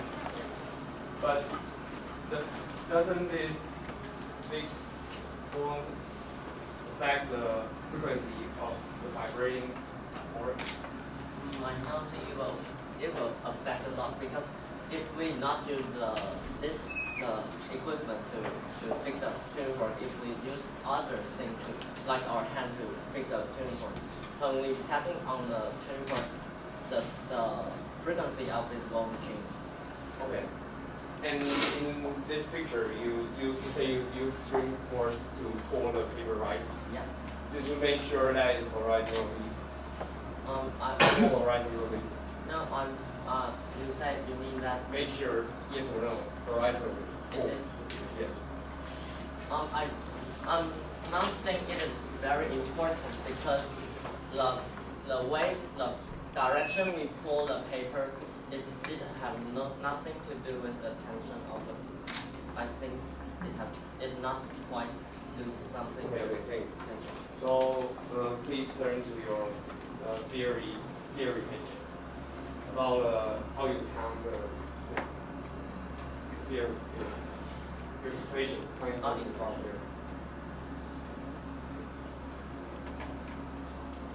The page that has the tension. This plus, yeah. We know that this is how if a rope is pulled by the tension, you will have the velocity of weight like this, right? So how why you can use this and to say that the paper is this theory can accord with paper. Because one of the reasons I add the white into the tension part is because I need to make the fundamental units of the velocity to be the same. And why I can use this? This is a theoretical. This is my opinion of the. So it's your assumption. I use the assumption because the tuning fork, the context of the tuning fork and the paper is just a dot, and I can see the surface as a very a lot of lines to combine to a. Okay, so in this, can you answer me a question? In this, yes or no? In this equation, the wave, how it's traveled is one dimension, right? Yeah. But in the paper, you make sure that the wave just travel in one dimension. Yes or no? No. So how can you use this? And you say you can see it as a main line in one paper. Why you can say that? Because it lists the point that the tuning fork contact with the paper, and the wave will go in a round. So you say spread in a round side. And if I measure in this is the length of the width of the paper, and the wave will go like this, the circle, like a water wave. So, but the water wave is two-dimensional wave travel, right? Yeah. So why you can say that because if you say that this line is not, its width is too big and it cannot be exact, right? So when you say it's like a water wave travels, right? Yeah. So, but the paper like this is probably is very far away from the wall, like green liquid or something like that. So why you think you can make an assumption like that? I just assume it will happen, but I didn't pretty sure that, because I'm not pretty sure that the theory is right, so I do an experiment. And why I think it will not cause too many errors because the paper will not reflect too much wave from the boundary. Oh, okay. Next section. About your turn board you use, do you have record the sound without the paper? Just record the sound turning fork. Yeah, but I didn't put it into. Okay, so ask me a question, yes or no. Do the turning board you use just emit one frequency sound or maybe? Just ignore the background sound. It is almost all of them. It's just one sound in one frequency. Just one frequency. Yeah. Okay. So sorry, in the yeah. Okay.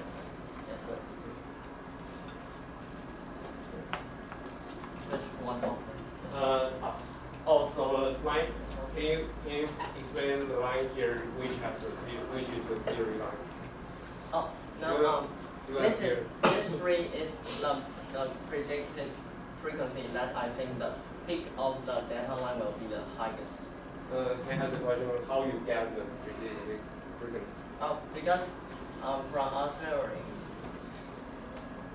because the wave on the paper to produce the sound just like a music instrument. The wave on the paper must like the string on the guitar. It will produce standing wave. So the only standing wave of it is the length of its wave will have to be the something to do with the paper. So have you change your paper to another material? Or just use one kind of paper? We use 3 kinds of paper, so we change it. That's how we change the density of the paper. So, next question. In your data, please take next. Next. Here. In here, to say that, so this 3 line you choose is, you want to say that this 3 sound is undertone sound. Yeah. And, sorry, which line is predict frequency? This Which color? this 3 is the first 3. The first 3 harmonics we predict. Also, so you predict these 3 will be the obvious undertone sound. Yeah. So here's the other line here is the experiment you get, right? Yeah. And why this has a peak? Why this is not? Why is this? Is it not an undertone sound? I think that is the sound of the collision between the paper. And just like you said, why you don't use the top of the tuning fork to contact with the paper is because the amplitude of the tuning fork on the top is too big and it will make too loud collision sounds of the system. So we choose the bottom. And but there's also some of the collision sound in our So you see here has a peak here, right? Yeah. And its intensity is much bigger than the point you point out, right? Yes or Yeah. no? And but why this happened? Why? Because the sound we predict to appear in the system is the tuning fork and the collision and the paper. But the paper is vibrating with the air. It's not vibrating with the tuning fork. So the collision between the 2 material maybe it will be louder than the paper and the air. Okay, next question.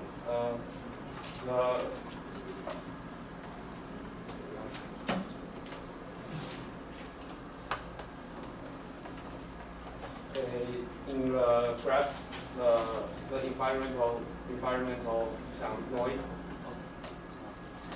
Okay. This one's yours. Okay. Or So this is your you record a sound to delete the environmental sound, right? Yeah. So this is the sound of just no turning for undertone sound. So Yeah. just just background noise. just background noises. Okay.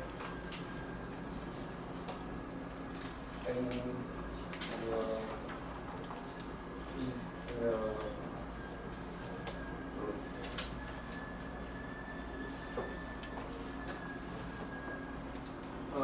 say in the theory, please.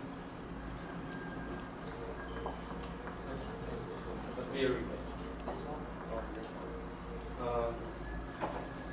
Down. So you say that it's just like a string weight in your experiment. That's your assumption, right? Yeah. So, do you think that here's a question. Do you think that paper can be vibrate fast enough, like 100 Hz or 200 Hz? Can we vibrate fast enough? Because we change the tension of the paper, so I think it's possible. Possible? Okay.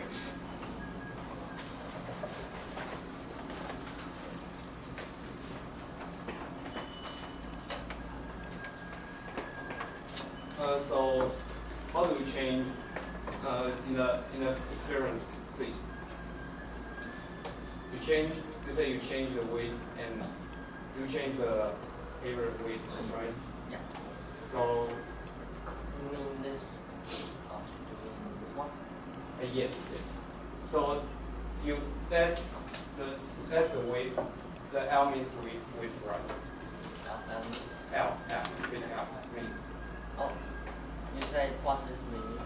yes.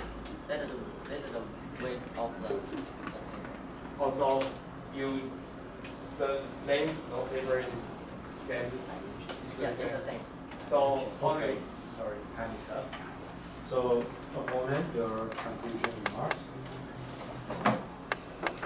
Okay, here's a long conclusion remark from Jin.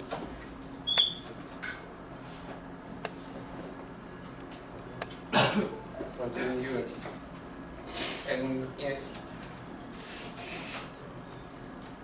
about the sound got I think they use the button of the turning board to keep the paper, but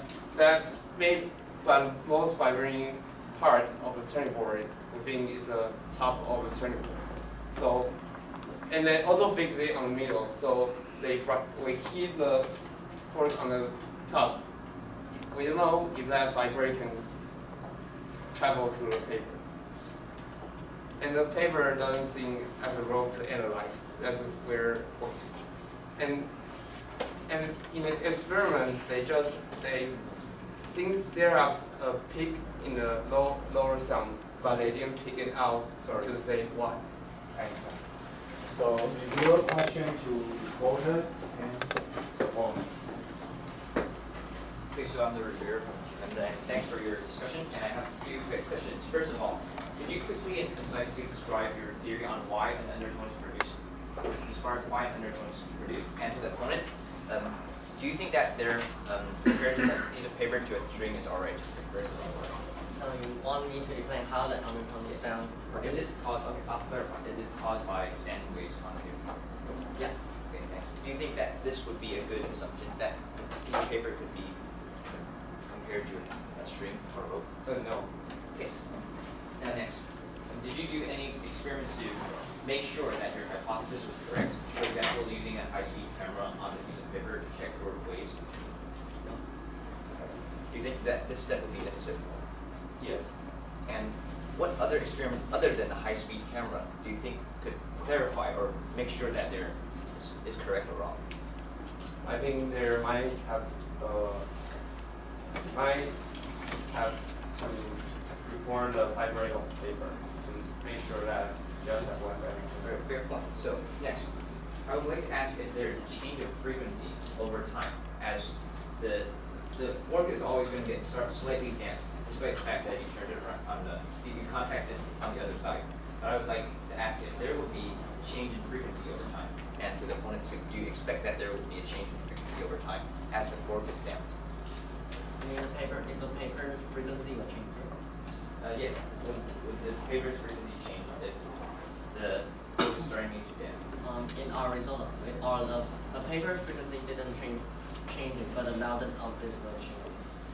Okay, thank you. What do you think? I think you are agree with the report. Okay. Now, a quick clarification for the reporter. Could I ask, could you turn to the page where you change the tension? Okay, it's alright, I'll ask my question at the same time. So, again, so the peaks that you picked out were defined by theory, right? Yeah. Not by experiment. But do you think that it can correlate when other peaks can be spotted that are larger than the peaks on the theory lines? I'm sorry. Because the experiment we do is to investigate the undertone sound. So I did the paper vibrating, and so I didn't think the peak of the data line you said is higher than the one I circled. So I think it is a collision between the paper and the vibrating. Okay, thank you. And finally, do you think that damping affects the frequency? Do you think that damping from air affects the frequency to both of you? No. I think. Pardon, I said. Do you think that damping from the air would affect the frequency of the paper? Yeah, I think so. Okay. So now the reviewer, we are prepared for 2 minutes.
your take forward.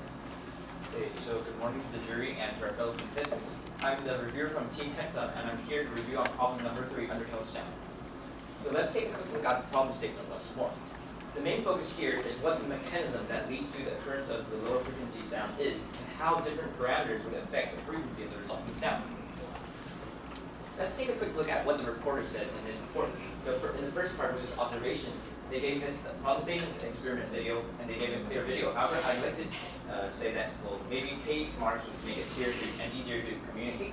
And in the theory part, they changed the material and velocity and frequency in their theory, and their theory is standing waves and they have their calculations, but they did not actually clearly explain why the paper would vibrate with the tuning fork, while the tuning fork vibrates. I'll state why it's important later. And the setup, they have a setup picture, and they state that it fixed tension, and they use an audacity analysis. They have a clear setup and a clear analysis method, and in their experiments, they talk about background sound differences, and analyze undertone, and changes that to the results when they change the width, density, tension versus the frequency. Okay, so now there's some room for improvement here, because the background sound received amplitude is affected by tuning fork, and that data presentation is a little bit unclear and could use error bars. Right. Now, as for the conclusion, they compare the research for proposed theory, and they have a concise conclusion. As for the opponents, the pros are that they press the very important parts under experiments, such as the frequency of the tuning fork and data selection. However, I think there is a little bit room for improvement on prioritization, since there are some questions on the main phenomenon that can be raised. Okay. Now it's the clash. The first discussion about the setup, and well, there's actually a discussion here about the contact position of the fork and the bottom part, the outside and the bottom. Well, actually, I believe that it's an okay interpretation of the method, since it will be strictly twice the frequency of the fork, but the effect is actually more prominent when we do it through contact inside. Okay. Now, about the theory basics, the opponent asked why the reporter thinks that the velocity of paper equation can be applied to paper, and the reporter basically said that they assumed that, but they did this experiment to confirm it. Okay, so I think it's a good kind of concept of fundamental units on the reporter's part, and the derivations might be slightly different for the real life case. Finally, in the results, the opponents asked many questions about them, and the reporter responded that because they think that it will be like a standing wave. And 3 undertone are all prominent, and that it could be possible that the fork colliding on the paper is louder than the frequency that is produced by the standing wave. Okay, my point here is that I have a different theory stated in the additional points, so I don't have further discussion about these 3 questions. And another source of sound is I agree that it is possible for the paper to vibrate at the speed. Now, here's a bit of a problem here. I have a different interpretation of the problem statement and how it produces sound. But since I'm reviewing, I'll have to say that, okay, I believe that at least you need to use a high-speed camera to prove that your theory is correct. Because in other cases, we might change the setup of the device and actually get an undertone more prominent with a different reason, which is the tuning fork colliding with the paper, and the paper acting like a damped compound pendulum and causing it to miss strikes, right? And also, I think, because if you're making the equivalent of a string, maybe we could close ends on one side or the other, or like both of them. And I'd like to ask about the drag effects I think it would be wise to discuss the drag effects on the system and a different contact position, because it would be prominent change if it's my hypothesis. Okay, thank you.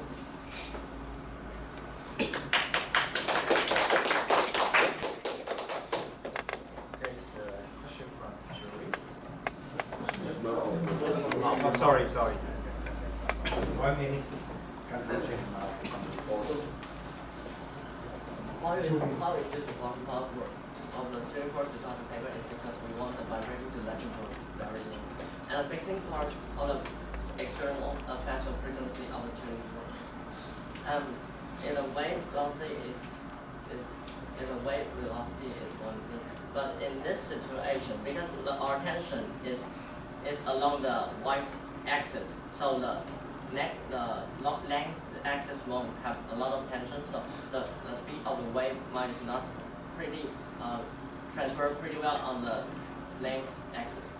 And the sound is always affected by the environment, and because our recording pen is only record the sound that is louder, so the background noises of our experiment in when the tuning fork is vibrating is not loud enough. And if the yet we do use every kind of paper to do the experiment to change the density. And the reviewer has said that I didn't mention how the paper vibrating, so I mentioned now. It is because when the paper is like this and the vibrating part is like this. And if it's vibrating, the paper will be bounced off to the other side. And the paper will bounce back soon, but the vibrating of the tuning fork is the vibrating part of the tuning fork is much faster than the paper vibrating. So the paper frequency is lower than the vibrating part, the vibrating of the tuning fork.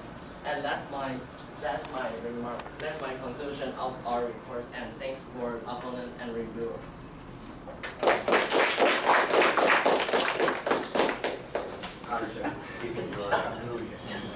So, please all three stand up and questions from the jury.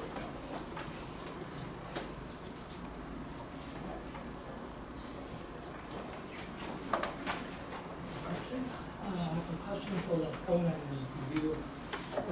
As the report says, the basic noise from the result, the basic noise is majorly from the connection between the paper and the fork. Do you guys agree with me?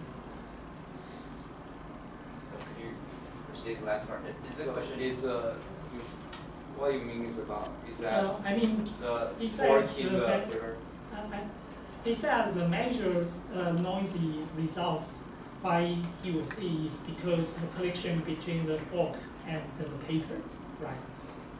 Why they got those noisy results, and that one not from the sending waves predict is from the fork, the connection like what he said between the fork and the paper, right? Do you guys agree with him? I think no. I don't completely agree because there's actually background noise other than the contact. Like the contact between different parts and also the background. I have a question for Mossy. The problem mentioned the fork and the paper are weakly contact. Could you comment on what this weak contact means? And also, if it's not weak, what will happen? For example, no contact or tightly contact. So start from the report.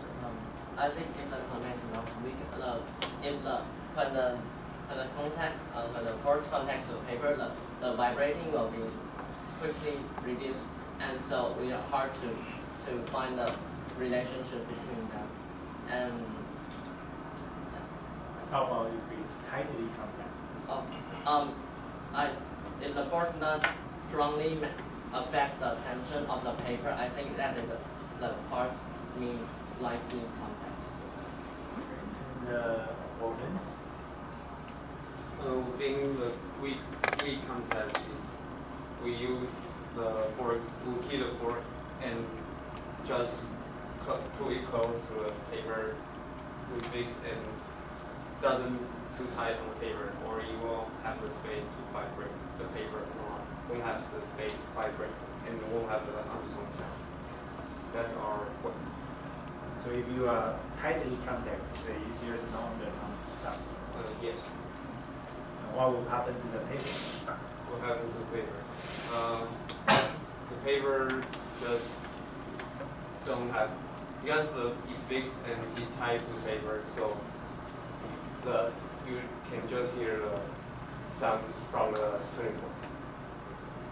Okay, I want to hear from the viewer. Okay, so the definition of weak contact, I'm going to define, because it's two things vibrating, so I'm going to define that the equilibrium points are not touching, but once I excite the vibration, the amplitude is long enough to cover that distance. So the equilibrium points are not touching. But when I or barely touching, and when I add the amplitude to it, it will make full contact. Okay. And the next question was about what happens when I have tight contact. Well, what happens here is that if it's already stuck to the piece of paper at first, the strain energy would play a much more important role than when it was just barely contacting it, and it would cause it to be much harder to produce an undertone, because the paper would almost be forced to vibrate with the fork, as the opponent said. I want to hear one more comment on the no contact. What do you think? No contact. There is no contact at all. I mean, just separate. Like it's vibrating here and it's Yeah, here. yeah, yeah. But it's still there is If air like going Yes. through. Well, I believe that if there was a sound produced, it would be really, really weak because it was done in our own experience. Thank you. Any more question from jury? No? Okay, let's prepare our score.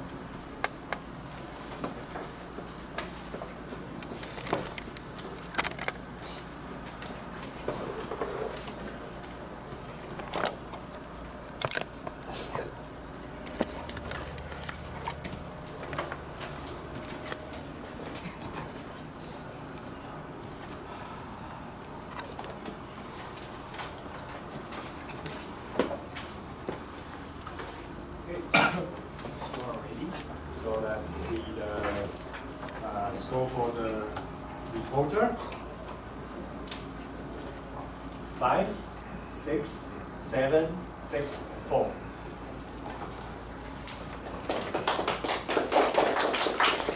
And the score for the opponent.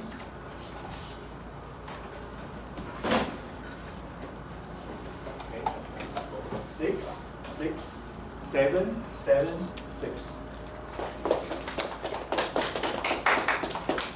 And then the score for reviewer.